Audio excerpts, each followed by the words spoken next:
Hi. Hello. నమస్తే అందరికి. Welcome to my channel. ఇప్పుడు మనం చెప్పుకోబోతున్న స్టోరీ ఈ విల్లో ఎపిసోడ్ 49. నిత్య అలాగే విజయ్ కళ్ళల్లోకి చూస్తూ ఉంటే త్వరగా రిప్లై ఇస్తే ఐయామ్ హ్యాపీనే. నీ రిప్లై కోసం ఎదురు చూస్తూ ఉంటా బంగారం అని నిత్య నుదుటిన ముద్దు పెట్టుకొని ఆమెను ఒకసారి గట్టిగా హగ్ చేసుకొని వెళ్ళి డ్రైవింగ్ సీట్లో కూర్చున్నాడు. నిత్య ఏం ఆలోచిస్తుందో తెలియదు కానీ ఒక్క 5 నిమిషాలు అలాగే నిలబడి ఉంది. ఆ తర్వాత విజయ్ హారన్ సౌండ్ చేయడంతో అతడి వైపుకి తిరిగింది. వెళ్దాం పద అని విజయ్ పిలవడంతో ఇద్దరూ మళ్ళీ కార్‌లో స్టార్ట్ అయ్యారు. విజయ్ ఒక మంచి రెస్టారెంట్ దగ్గర కారు ఆపడంతో ఇప్పుడిక్కడికెందుకు విజయ్ అని అడిగింది నిత్య. తినవా? టైం చూసావా ఎంతయిందో? అన్నాడు. సరే అని విజయ్‌తో పాటు కారు దిగింది నిత్య. అది చాలా బావుంది. గార్డెన్‌లాగా అక్కడక్కడ టేబుల్స్‌తో, లైటింగ్స్‌తో ఏసీలు కాకుండా బయట చెట్ల నుండి వచ్చే స్వచ్ఛమైన గాలితో చాలా బావుంది ఆ ప్లేస్. పైగా అక్కడ ఎలాంటి వెహికల్ సౌండ్స్ కానీ, ఎలాంటి పొల్యూషన్ లేకుండా బాగుంది. బావుంది విజయ్ ఇక్కడ అంది నిత్య. రా అని నిత్య ముందు చేయి చాచాడు విజయ్. నిత్య, విజయ్ చేయి పట్టుకొని వెళ్ళి ఇద్దరూ ఒక టేబుల్ దగ్గర కూర్చొని నిత్యకి ఇష్టమైనవన్నీ ఆర్డర్ ఇచ్చాడు విజయ్. ఇక ఫుడ్ వచ్చాక ఆఫీస్ విషయాలు మాట్లాడుకుంటూ తింటూ ఉన్నారు విజయ్, నిత్య. అప్పుడే నిత్య మొబైల్ రింగ్ అయింది. హలో నిత్య.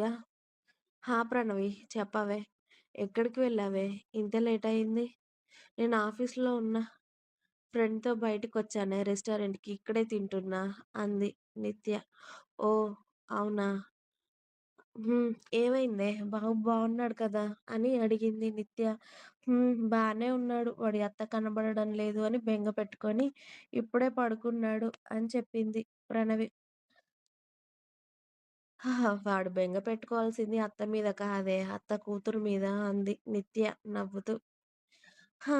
ఆ అత్త ఎప్పుడు పెళ్లి చేసుకోవాలి? ఎప్పుడు కూతుర్ని ఇవ్వాలి? అవుతుందిలే త్వరలోనే అంది నిత్య విజయ్‌ని ఓరగా చూస్తూ. ఫోన్ స్పీకర్‌లో ఉండడంతో విజయ్ కూడా వాళ్ళ మాటలు వింటూ చిన్నగా నవ్వుతూ ఉన్నాడు. సరేనే త్వరగా రా. నువ్వు ఇంట్లో లేకపోతే బోర్ కొడుతుంది. వీడు కూడా ఇవాళ త్వరగానే పడుకున్నాడు అంది ప్రణవి. ఇంకో హాఫ్ అన్ అవర్‌లో ఇంట్లో ఉంటా. ఓకేనా? ఏమైనా కావాలా నీకు? ఏం వద్దులే. మళ్ళీ నేనేమైనా తింటే వీడి బొజ్జ పాడవుతుంది. ఓకే. ఓకే. ఏమైనా ఫ్రూట్స్ తీసుకొనొస్తా జాగ్రత్త అని కాల్ కట్ చేసింది నిత్య. ఇక విజయ్, నిత్య ఫుడ్ కంప్లీట్ అయ్యాక బిల్ పే చేసి ఇంటికి స్టార్ట్ అయ్యారు. మధ్యలో ప్రణవి కోసం ఫ్రూట్స్ కూడా తీసుకొని నిత్య వాళ్ళ ఇంటి ముందు కారాపాడు విజయ్. బాయ్ విజయ్ అంది నిత్య. బాయ్ అని నిత్య వెనకే కారు దిగాడు విజయ్ కూడా. నిత్య హా! అని వెనక్కి తిరిగి విజయ్‌ని చూసింది నిత్య. విజయ్ నిత్య ముందుకు వెళ్లి నిల్చొని "నువ్వెంత త్వరగా నా ప్రపోజల్‌కి ఒప్పుకుంటే అంత త్వరగా బాబుగాడికి మరదలు వచ్చేస్తుంది. కాస్త ఆ విషయం గురించి ఆలోచించవే" అని నవ్వుకుంటూ వెళ్లి కార్ స్టార్ట్ చేశాడు విజయ్. విజయ్ మాటకి తనలో తనే మురిసిపోతూ నిత్య ఇంట్లోకి వెళ్ళింది. "ప్రణవి ఇదిగోవే నీకోసం ఫ్రూట్స్ తీసుకొచ్చా తిను" అని సరళ ఆంటీ ఇవి కాస్త దానికి కట్ చేసి ఇవ్వరా అంది నిత్య. అలాగే అమ్మా అని సరళ ఆ పని మీద పడితే, ఏంటే ఇవాళ ఏదో వెరైటీగా కనిపిస్తున్నావని అడిగింది ప్రణవి. నేనేం కొత్తగా ఉన్నానే అంది నిత్య అయోమయంగా. ఏమో నీ ఫేస్‌లో ఏదో గ్లో తెలుస్తుందే. నీ మొహం రోజులానే ఉన్నానే నేను అని బాబు దగ్గరికి వెళ్లి వాడిని కాసేపు ఎత్తుకొని వాడిని ఆడించి, అప్పుడు తన రూమ్‌కి వెళ్ళింది నిత్య. నిజంగానే నేను కొత్తగా కనిపిస్తున్నానా? అని నిత్య అద్దంలో పట్టి పట్టి చూసుకుంటుంటే, అప్పుడే విజయ్ నుండి మెసేజ్ వస్తుంది. ఇవాళ చాలా అందంగా ఉన్నావే. ఎందుకో నాకే అలా అనిపిస్తుందా? అని. ఫ్లర్ట్ చేసింది చాలు గాని ఇక ఆపేయి విజయ్. ఓయ్! నిజం చెప్తున్నా నేను. Okay. Okay. Bye. Good night అని చాట్ అక్కడితో కట్ చేసేసింది.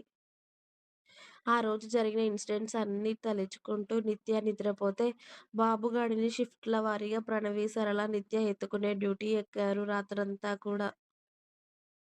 అబ్బా! వీడికి నిద్ర రాదు మనల్ని పడుకోనివ్వడేంటే, మరీ సైకోలా ఉన్నాడేంటే, అచ్చం నీలానే అంది నిత్య బాబుని ఎత్తుకొని రూమ్‌లో అటూ ఇటూ తిరుగుతూ.